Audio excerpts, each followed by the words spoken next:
C'est parti.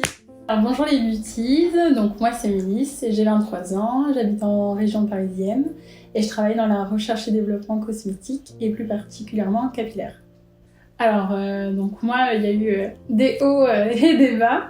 Donc au tout début, donc quand j'étais un peu plus petite, ma maman n'avait pas forcément tous les codes, elle n'a pas forcément appris à prendre soin des cheveux texturés.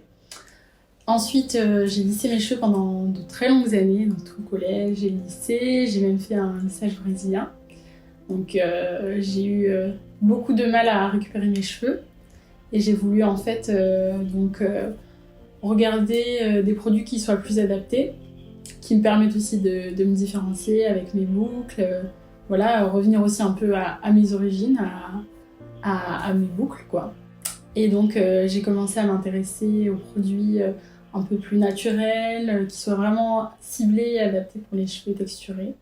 Et du coup, petit à petit, j'ai appris, j'ai coupé mes cheveux, puisque j'avais en fait, suite au lissage brésilien, la moitié de mes cheveux qui étaient complètement lisses.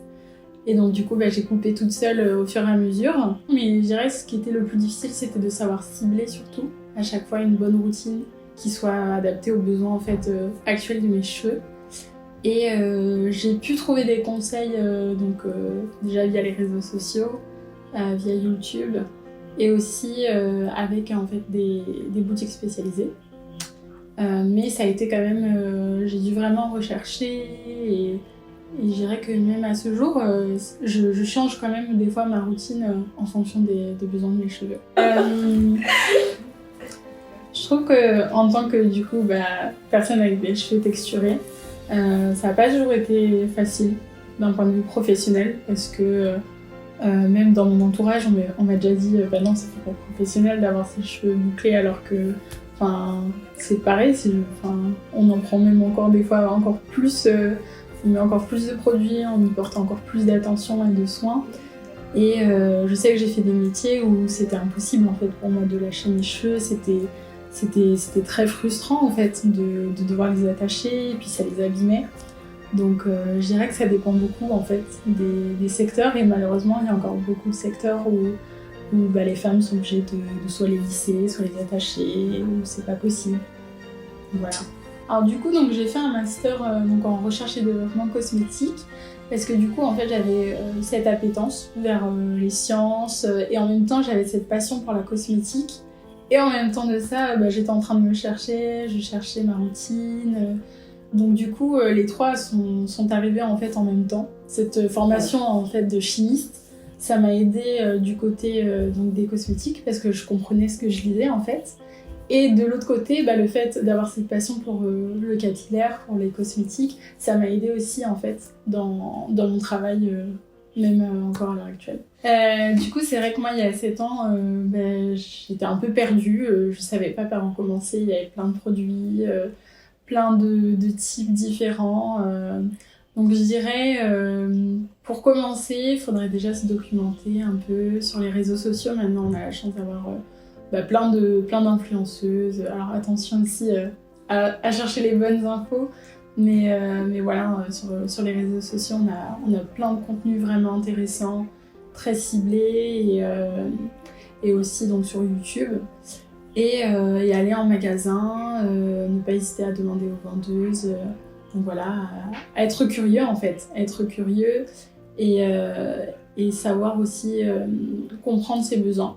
Ça c'est important. Alors pour mes cheveux, mon geste essentiel, c'est un spray rafraîchissant que je mets du coup le matin pour rafraîchir mes boucles.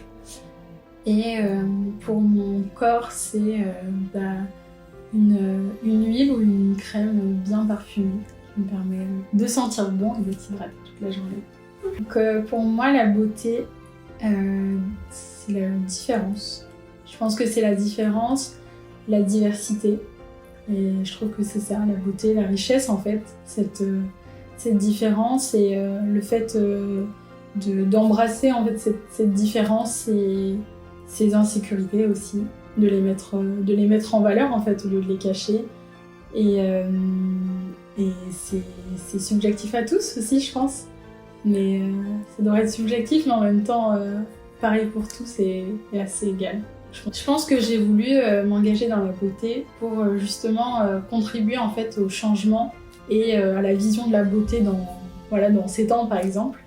Et j'aimerais que les femmes se sentent toutes belles, se sentent, pour reprendre ce que je disais, embrasser en fait ces différences. Et du coup, donc plus particulièrement la beauté noire.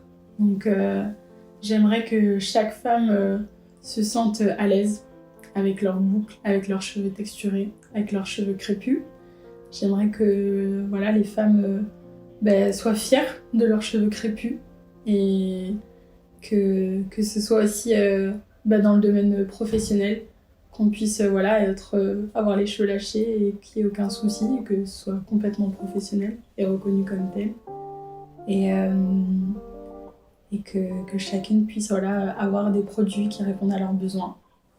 Je dirais que pour moi, la phrase « insolemment belle au naturel », c'est oser, se différencier et bousculer, changer les codes. Très bien. Merci. Je dirais ça, ouais. Merci beaucoup.